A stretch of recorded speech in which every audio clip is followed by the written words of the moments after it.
제목을 제가 기생 라합의 믿음이라고 말씀을 했습니다마는 라합이 가진 믿음에 대해서는 다음 시간에 우리가 좀 생각하기로 하고, 오늘은 그저 단순하게 기생 라합이라는 여자 이렇게 제목을 붙이고 한번 은혜를 받으려고 합니다. 제가 일부 예배 시간에도 실수를 했습니다. 어느 집사님이 예배를 보고 나가면서 목사님 오늘 라합에 대해서 이야기하시면서 계속 라헬이라고 그랬어요. 그래서 그랬어요. 이거 참 야단났구만 이랬는데 오늘도 또 라헬이라고 할지 모릅니다.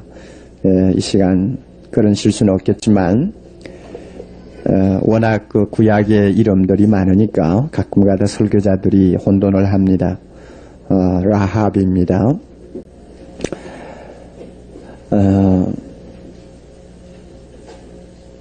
구약에 대해서 잘 모르시는 분들, 또 이 구약 내용에 대해서 좀 읽지 못하시는 분들은 이 구약 설교를 할 때 항상 진통을 합니다. 배경을 잘 모르시니까 그 배경을 설명을 하려면 시간이 너무 짧고 이렇게 해서 참 어려움이 많습니다. 여러분, 지난 시간에 저는 12정탐꾼에 대해서 말씀을 드렸는데 그 사건이 있은 지 벌써 40년이 지났습니다. 그 당시에 살아있던 사람들은 다 광야에서 불순종으로 죽었고 그 후손들이 이제는 이 자리에 지금 나와 있는 것입니다. 지도자도 바뀌었습니다. 모세도 죽고 후계자 여호수아가 제2세대를 이끌고 드디어 요단강을 건너서 하나님이 약속하신 땅에 발을 들여놓았습니다. 가장 문제가 되는 것은 바로 앞에 버티고 서 있는 여리고라고 하는 난공불락과 같은 성입니다. 고고학자들이 요즘에 발굴하는 데 의하면 성벽이 이중으로 쌓여있는 아주 완고한 도성입니다. 이 여리고 앞에서 지금 지도자 여호수아가 전략을 짜기 위해 젊은 병사 2사람을 정탐꾼으로 여리고로 들여보냈습니다. 이 정탐꾼이 여리고에 들어가서 어떻게 계획적으로 갔는지 엉결길에 그저 제일 들어가기 쉬워서 들어갔는지는 모르지만 당시 유명한 기생이었던 라합의 집으로 들어갔습니다. 그런데 놀라운 사건은 바로 그 안에서 일어났습니다. 라합이 하나님을 믿고 하나님 앞에 돌아온 것입니다. 저는 이 본문을 읽으면서 라합의 믿음이 대단한 것을 제가 압니다마는 그 믿음을 다루기 전에 도대체 이 여자 참 대단한 여자구나. 그 라합이라고 하는 인간, 그 자체에 대해서 저 자신이 좀 생각을 하게 되었습니다. 그래서 오늘은 이 문제만 간단히 다루고 마치려고 합니다. 여러분, 정탐꾼을 보낸 여호수아가 얻은 것이 무엇이 있습니까? 전략적으로 아무것도 얻은 것이 없습니다. 왜냐하면은 나중에 여러분이 보시면 아시겠지만 여리고를 함락시키는 데는 여호수아나 여호수아의 참모들이 정탐의 소스를 근거로 해서 짠 어떤 전략에 의해서 함락시킨 것이 아닙니다. 완전히 하나님 단독적으로 하나님의 전략 가지고 하나님 자신이 그 성을 함락시켰지 사람의 손이 전혀 가지를 않았습니다. 그렇게 놓고 볼 때에 이 정탐꾼이 왜 갔다 왔느냐 하고 물었을 때는 아무 목적이 없었던 것 같습니다. 그러나 라합이라고 하는 여성하고의 문제를 놓고 볼 때 여기에 하나님의 깊은 계획과 목적이 있었구나 하는 것을 알 수 있습니다. 왜 정탐꾼을 들여보냈느냐? 라합이라고 하는 기생을 무너져가는 여리고의 돌더미 속에서 구원하시기 위한 하나님의 특별한 배려였다는 것 우리가 알 수 있습니다. 우리가 인생을 살면서 보면 평범한 일인데도 그 속에 하나님의 깊은 뜻이 감추어 있을 때가 참 많이 있습니다. 그리고 인간의 어떤 판단으로는 분명히 아무 소득이 없이 끝난 일같이 보입니다마는 그것이 소득이 없이 끝난 일이 아니라 그 속에 하나님의 어떤 목적을 달성하는 일이 있었다는 것을 우리는 자주 봅니다. 그러므로 신자들은 사소한 일을 하나하나 다루더라도 또 서로 그것이 큰 소득이 없이 유익이 없이 끝난다고 할지라도 그것을 단순하게 대수롭게 보아 넘겨서는 안 됩니다. 하나님의 뜻이 작용할 때가 많이 있습니다. 정탐꾼의 사건이 바로 그것입니다. 그런데 왜 하나님께서 라헬을 그러면 구원하시기로 작정하시느냐 하고 우리가 물었을 때 대답은 하나밖에 없습니다. 하나님이 좋아하셔서 그를 그의 자녀로 선택하셨기 때문입니다. 기생을 자기 자녀로 선택하셨다. 하나님이 기생을 자기 자녀로 선택하셔서 그를 구원하시려고 그처럼 비상수단을 쓰셨다 하고 생각하면 여러분 이해가 됩니까?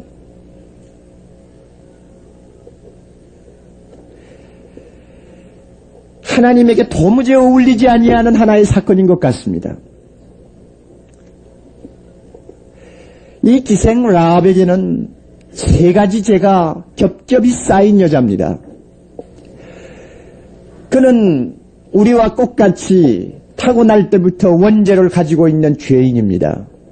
하나님과 원수된 관계에서 죄 속에 태어난 사람입니다. 다윗이 말한 것처럼 내가 죄악 중에 출생하였으며 모친이 죄 중에 나를 잉태하였나이다. 똑같은 죄인이요. 또 이 여자는 하나님이 가장 미워하시던 당시에 가나안 7 족속 중에 하나에 속한 여자입니다. 얼마나 하나님이 가나안 족속을 더럽게 보시고 또 미워하시고 아끼지 아니하셨는지 신명기 7장 2절에 보면은 이스라엘 백성이 가나안을 정복할 때 그 7 족속을 어떻게 다루라는 것을 말씀하시고 계시는데 너무나 무섭게 말씀합니다. 7 족속과는 혼인도 하지 말지니라. 7 족속과는 어떤 계약도 언약도 하지 말지어다.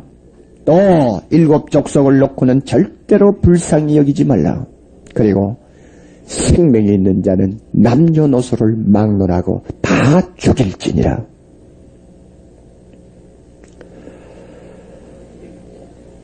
인도적인 면에서 볼 때는 도무지 이해할 수 없는 하나님의 말씀입니다. 여러분 구약이나 신약이나 하나님께서 무슨 인도주의를 가르쳐주기 위해서 기록한 말씀이 아닙니다. 구약에 있는 모든 사건은 하나님이 누구냐? 하나님이 죄를 얼마나 미워하시느냐? 하나님의 선하신 하나님이 택하신 백성을 하나님이 어떻게 다루시고 구원하시느냐? 이런 것 가르쳐주는 것입니다. 그렇다면은 가나안의 7 족속을 멸망시키는 이 사건은 가나안 족속을 하나님께서 죄의 상징으로 보시고 계시기 때문입니다. 조금만 접촉하면 더러워질 수 있는 사람입니다.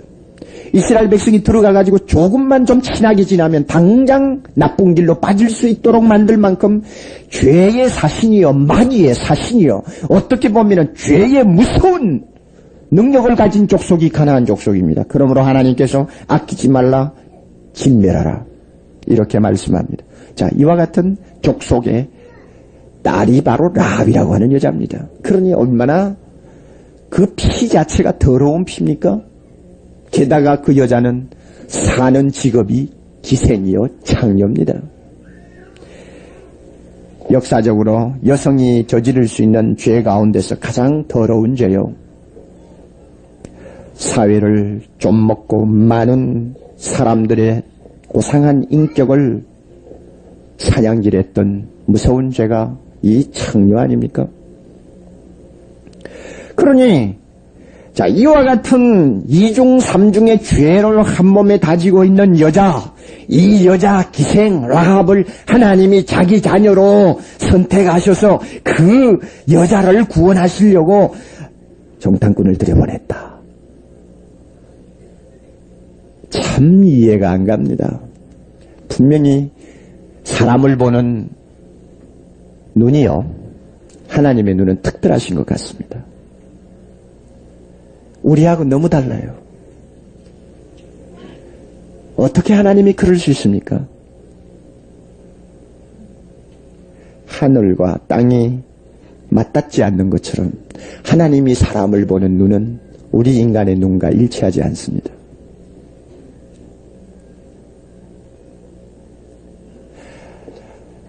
인간의 내면에 깊이 숨겨져 있는 인간의 고기성을 꿰뚫려 보시는 하나님의 눈은 외모를 가지고 인간을 다루는 사람을 다루는 인간과 근본적으로 달라 보입니다.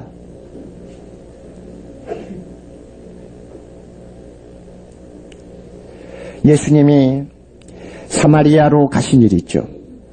성경에 보면은 사마리아로 통과하여야 하겠는지라 하나의 강한 의지를 표현하고 있습니다. 그러면 그 길이 아니면 갈 곳이 없기 때문에 통과한다는 말이 아닙니다. 다른 길도 얼마든지 있는데 그 시간은 유독히 사마리아를 통과해야 되겠느니라.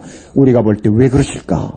그러나 성경을 읽어보면 사마리아의 라합과 같은 꽃 같은 신분의 창녀, 이름 없는 한 여자가 있었습니다. 그를 구원하시려고 하는 주님의 목적이 있었습니다. 왜? 그도 하나님의 자녀였기 때문에.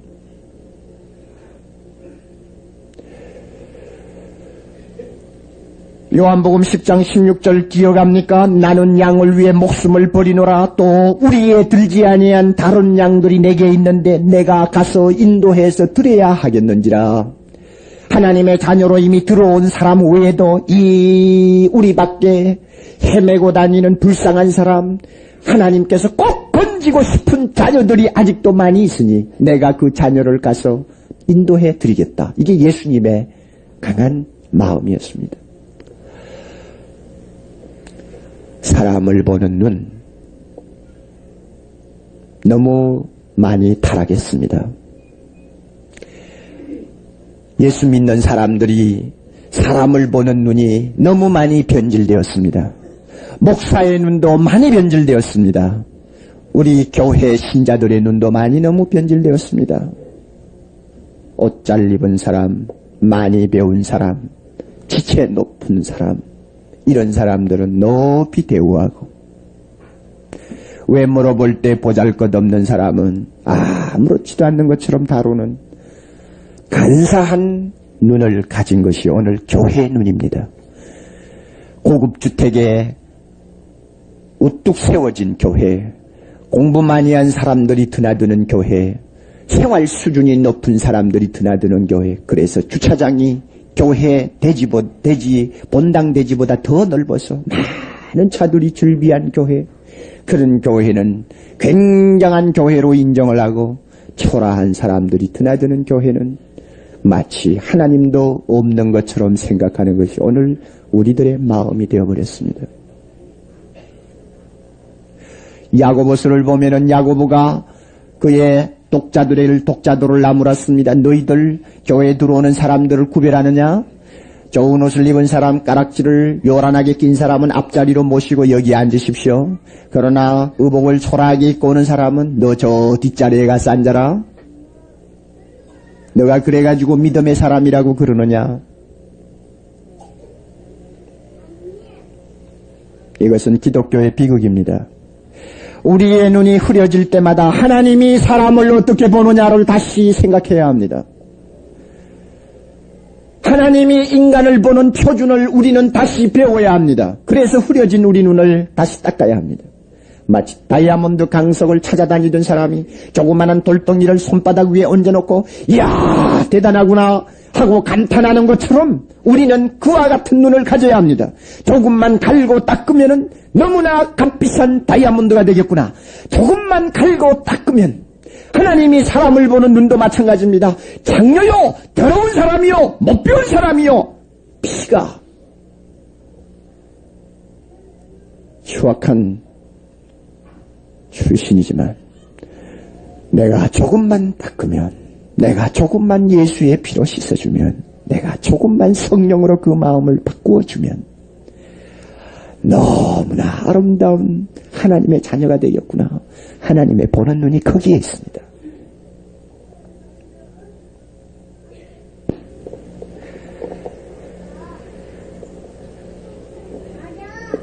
사랑의 교회 교육자들 여러분, 사랑의 교회 안내 일을 맡아 계시는 집사님들, 사랑의 교회 주일학교 교사 여러분들, 선장 여러분들, 하나님의 눈을 가집시다.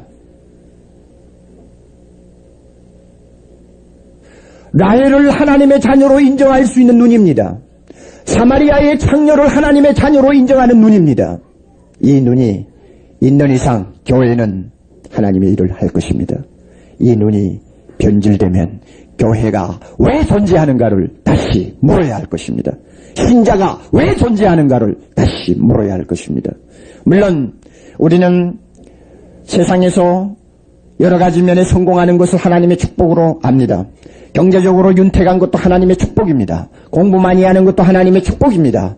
외형적으로 여러 가지 면에서 다른 사람보다 탁월한 것도 하나님의 축복입니다마는 그와 같은 축복이 사람을 구별하는 더러운 눈을 갖는 타락의 요소가 되지 않아야 한다는 것입니다. 이것이 바로 하나님이 우리에게 요구하는 것입니다.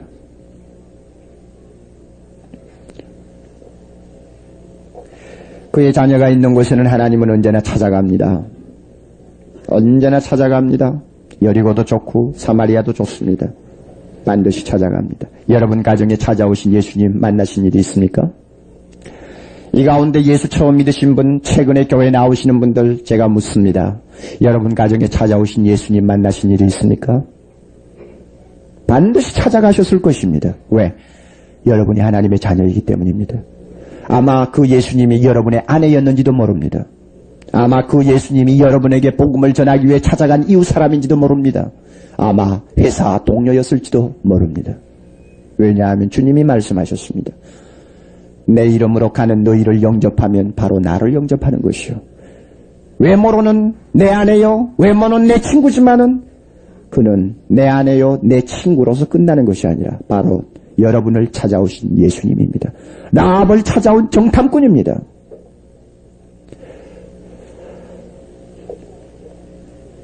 라합과 같은 더러운 여자를 하나님이 구원하시기 위해서 찾아오셨습니다. 여러분 디모데전서 1장 15절 제가 참 좋아하는 성경 구절 한번 들어보세요. 미쁘다 모든 사람이 받을 만한 이 말이여. 미쁘다 모든 사람이 받을 만한 이 말이여.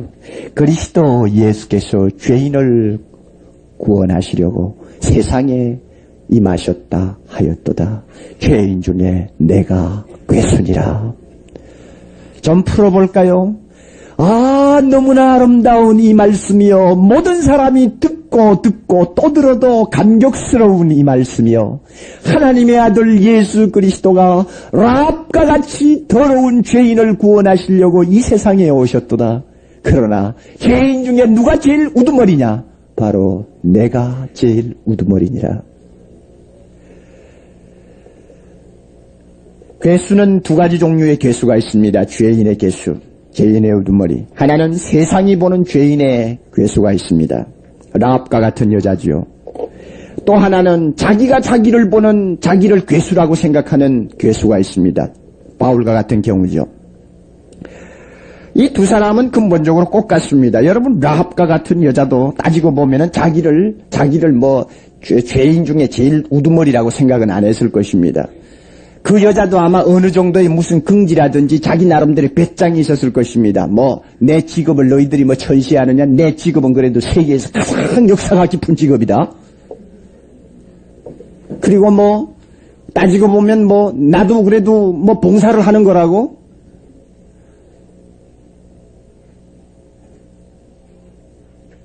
남자를 위해서 나는 필요한 존재요. 그래서 나는 봉사한다. 누가 감히 날 보고 이러니 저러니 할 수 있냐? 나 먹고 살기 마련 아니야? 자, 만약에 라합도 그랬을 거예요, 분명히. 여사 양동이 어디 내려가서 한번 물어보세요. 다 배짱 가지고 너는 뭐야? 나하고 너하고 차이점이 뭐냐 하고 따질 것입니다. 누가 자기를 아무리 더러운 짓을 해도 죄인의 개수라고는 생각을 안 합니다. 마찬가지죠. 또 바울은 완전히 정반대의 사람입니다. 공부 제일 많이 했겠다. 가장 지적으로 높은 사람이요. 또 가문이 좋은 사람이요. 유대 나라에서.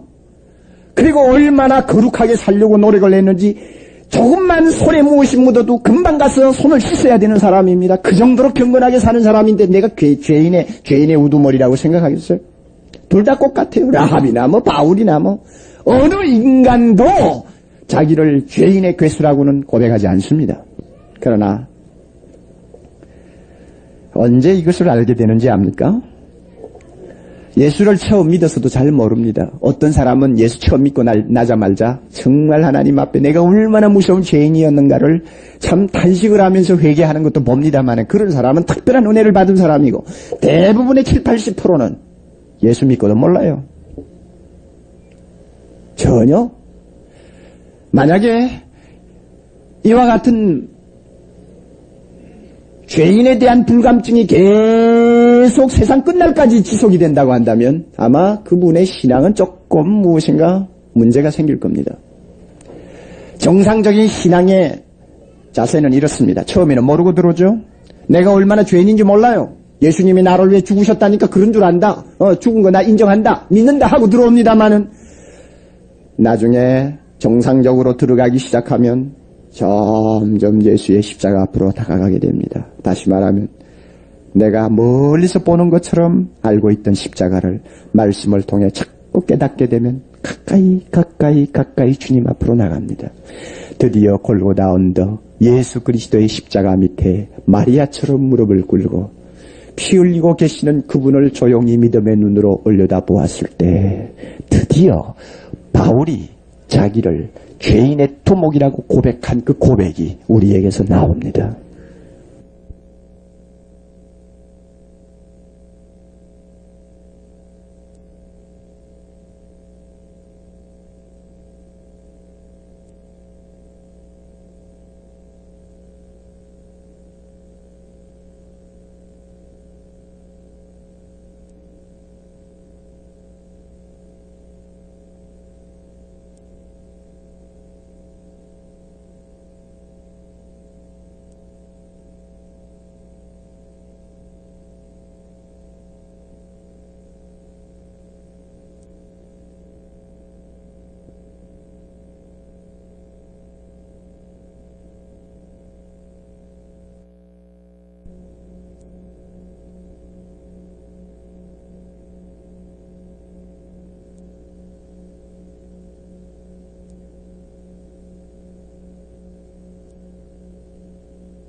에 들어가는 것이 정상입니다.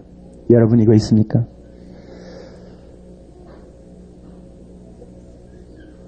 나 같은 죄인을 주님이 찾아오셨구나. 나 같은 죄인을 위하여 주님이 죽으셨구나. 나 같은 죄인을 위하여 하나님이 놀라운 구원 계획을 3, 4천년 동안 준비하셨다가 허락하셨구나. 하나님 이와 같은 것을 무엇이 잘났다고 구원하시는 것입니까? 하고 생각할 때 마음이 뜨거워지고 감격하고 모든 교만이 허리가 꺾이고 더러운 것을 생각하고 좋아하던 자신이 산산조각이 나는 것을 봅니다. 이 자리가 바로 주님과 정말 만나는 자리입니다. 여러분 이거 있습니까? 이렇게 자기 자신을 죄인의 괴수로 고백하는 사람, 이 사람은 늘 그리스도와 만납니다. 여러분, 예수님이 세상에 오셨을 때 장녀와 세리의 친구들이었습니다. 제일 먼저 만난 사람들입니다. 응급실을 가보니까 내가 데리고 간 환자가 제일 급하다고 생각하고 갔는데 의사들은 거들떠 보지도 않고 더 급한 환자에게 의사들과 간호원들이 모입니다. 우리 집 애 좀 봐달라고 하니까 그럼 괜찮다고 좀 기다리라고 해놓고는 다 죽어가는 사람을 위해서 막 정신없이 왔다 갔다 합니다. 그러니 의사하고 가장 먼저 컨택트가 될 수 있는 접촉점을 가지는 사람은 위급 환자입니다. 위급 환자 중에 더 위급 환자입니다. 죄인을 위하여 이 세상에 오신 예수님과 만날 수 있는 접촉점을 가장 크게 가지는 사람이 누군지 압니까? 죄인 중에 죄인입니다. 라합이 그런 사람이었습니다. 오늘 우리도 그런 사람입니다. 우리가 이렇게 다른 사람보다 먼저 예수 믿게 된 것도 아마 하나님께서 죄인 중에 괴수로 인정하신 것이 틀림이 없습니다. 믿습니까? 그것을 여러분이 이제는 마음속 깊이 깨닫는 순간까지 가야 됩니다. 그러면 그것 때문에 오는 감격, 그것 때문에 오는 놀라운 박력, 힘, 능력, 이것은 평생 동안 우리의 가슴에 불을 끄지 못하도록 할 것입니다. 예수 그리스도를 위해서는 무엇이라도 나는 주님을 위해서는 바치겠다고 하는 새로운 사람으로 바꾸어 놓을 것입니다. 나 같은 죄인에게서 라합과 같은 더러운 여자가 하나님 앞에 구원받았다는 것만 생각하면 주저앉았던 자리에서 일어나게 되며 나 같은 더러운 라합과 같은 존재를 하나님이 자기 자녀로 인정하시고 구원해 주셨다는 걸 확신할 때마다 세상의 모든 고통의 물결 다가와도 딛고 일어설 수 있습니다. 왜냐하면 하나님이 나를 특별히 인정하신다는 것을 알고 있기 때문입니다. 얼마나 하나님이 라합을 기가 막히게 다루어 주셨는지 압니까? 그에게 주신 축복 굉장히 놀라운 거 있어요. 5가지의 축복인데 우리에게도 꼭 마찬가지입니다. 보세요. 여리고성에서 무너지는 돌더미 속에서 구원해 주셨습니다. 살려주셨다 그 말이에요. 우리도 언젠가 여리고성처럼 무너져야 될 이 세상에서 구원받게 됩니다. 꼭 마찬가지요. 두 번째로는 라합 때문에 그의 가족 전부가 구원을 받았습니다. 마찬가지로 우리도 나 자신 하나가 예수 믿음으로 내 가정 전부가 구원받습니다. 믿습니까? 언젠가는 믿게 됩니다. 세 번째로는 라합은 선택받은 하나님의 자녀인 이스라엘에 귀화하는 귀한 축복을 받았습니다. 이스라엘 백성이 된 것입니다. 우리도 마찬가지요. 이방인이었다가 이젠 하나님의 새로운 이스라엘에 우리는 접붙임을 당했고 하나님의 자녀가 되었습니다. 라합에게 또 놀라운 것 하나가 있습니다. 가장 기가 막힌 결혼을 했습니다. 라합의 남편이 누군지 아시려면 마태복음 1장에 가서 보시면 알겠지만 라합의 남편은 살몬이라고 하는 남자였습니다. 살몬은 대단히 지체 높은 가문의 아들입니다. 그런데 성경을 연구하는 학자들이 거의 100% 살몬은 여리고를 정탐할 때 갔던 젊은 청년 중에 하나라고 전부 결론을 내립니다. 이스라엘 백성들은 아니 천만에 그 라합이 아니야. 살몬이 결혼한 라합은 여리고에 있던 기생이 아니야 하고 막 떠듭니다. 왜 그런가 하면 세상에 자기 나라 자기 조상 중에 그런 더러운 여자가 들어왔다고는 이스라엘 백성들에게 교만으로는 도무지 인정을 할 수가 없는 것입니다. 그러나 아직도 자기들 주장을 내세울 만한 근거를 찾지 못하고 있어요. 결국은 기생 라합이 자기 조상이 되어버렸습니다. 살몬이라는 그 가문이 좋은 남자가 어떻게 그렇게 결혼을 했을까? 전설에 의하면 라합은 세계 4대 미인 중에 하나였다고 합니다. 글쎄, 그래서 그랬는지.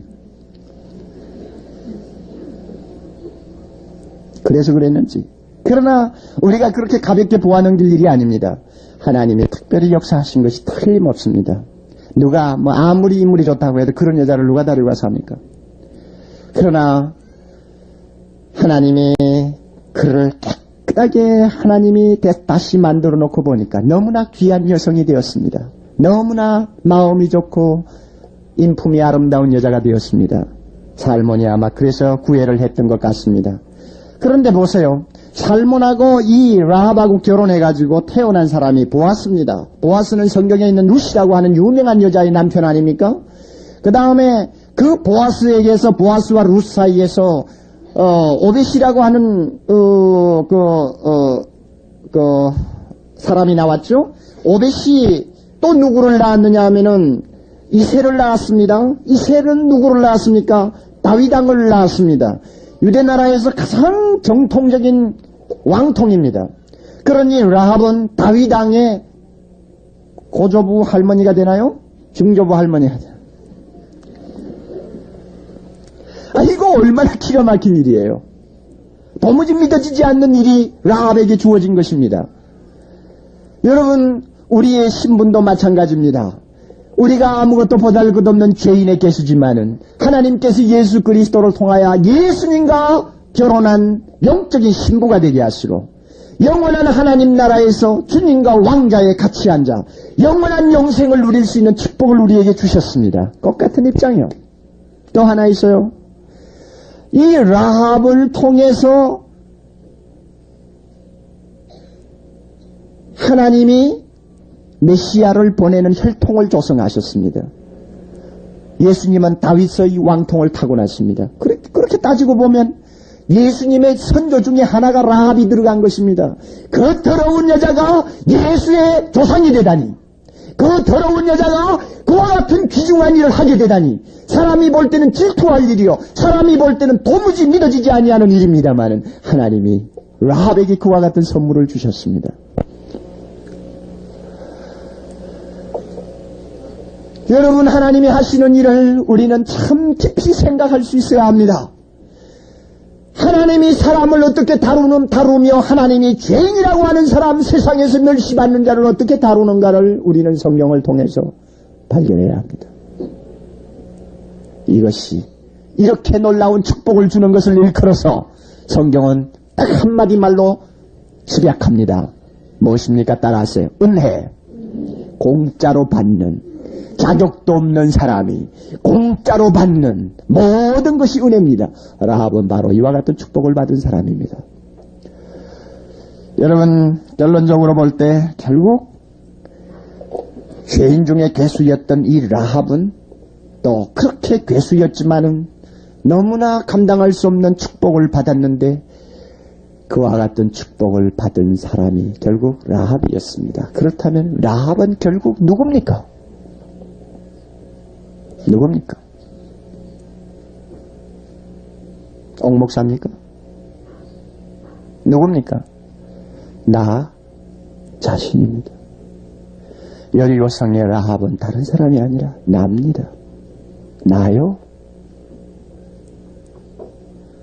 그래서 이와 같은 보잘것없는 여성을 앞에 놓고 우리 같이 은혜를 받는 것입니다. 만약에 라합이 내가 아니라고 한다면 아무 재미도 없는 이야기죠. 그러나 하나님께서 그 사건을 기록하신 것은 라합은 바로 너야. 라합은 바로 너야. 금년 한 해 동안 우리가 이 생을 살면서 나 같은 죄인을 라합을 구원하듯이 건져주신 하나님의 은혜에 깊이 뜨겁게 사로잡혀서 살아야 합니다. 그리고 라합에게 주셨던 이 놀라운 구원의 축복, 여기에 대한 감격이 우리 마음속에 항상 불꽃처럼 타올라야 합니다. 이것이 있을 때 우리는 세상을 이깁니다. 이것이 있을 때 우리는 어떤 헌신이라도 주님 앞에 할 수 있습니다. 이것이 있을 때 우리는 긍지를 가지고 살 수 있습니다. 그러나 이것이 없으면 불 꺼진 기관차와 같습니다. 라합을 통해서 하나님이 주신 감격이 오늘 여러분들에게 함께 하시기를 바랍니다. 다 같이 기도하십시다. 하나님 아버지, 우리는 라합과 같은 죄인의 괴수입니다. 내가 인정하든 하지 않든 간에 하나님이 보실 때 괴수입니다. 더러운 우리를 하나님이 사랑하셔서 이와 같이 구원해 주신 것을 이 시간 우리 모두 머리 숙여 감사합니다. 미쁘다 이 말이여, 모든 사람이 받을 만한 이 말이여, 그리스도 예수께서 죄인을 구원하시려고 세상에 임하셨다 하였도다. 죄인 중에 내가 괴수니라. 하나님, 라합과 같은 우리를 사랑하셔서 여리고와 같은 이 도성에서 구원하시려고 주님 친히 찾아오셔서 구원해 주시고 라합에게 주셨던 놀라운 5가지의 축복을 우리에게도 영적으로 허락하신 것을 감사합니다. 하나님, 금년 한 해 동안 우리가 하나님 앞에 어떠한 존재로 인정을 받았는가를 한 시간도 잊어버리지 말게 해주시기를 원합니다. 사람들은 나를 멸시할 수도 있을 것이요, 세상은 나를 알아주지 아니할지 모르지만은 하나님은 나를 우리를 너무나 귀하게 보셔서 여리고성에서 구원하시려고 비상수단을 쓰셨던 것처럼 오늘 우리를 구원하신 것을 믿고 이 세상을 살게 해주시기를 바랍니다. 세상이 다 인정하지 않는다 할지라도 하나님이 나를 인정하시면 우리는 모든 것을 가진 사람이 됩니다. 주여, 사랑하는 이 성도들 1년 동안 이 놀라운 감격을 가슴속에 뜨겁게 안고 어떤 상황에서도 이기며 승리하는 귀한 하나님의 자녀 되게 해주시옵소서. 예수님 이름으로 간절히 기도 올리옵나이다. 아멘. 준비하신 대로 헌금하였는데 헌금위원들 그 자리에 일어서 주시기를 바랍니다. 이제 우리 머리 숙여서 하나님 앞에 기도드리겠습니다.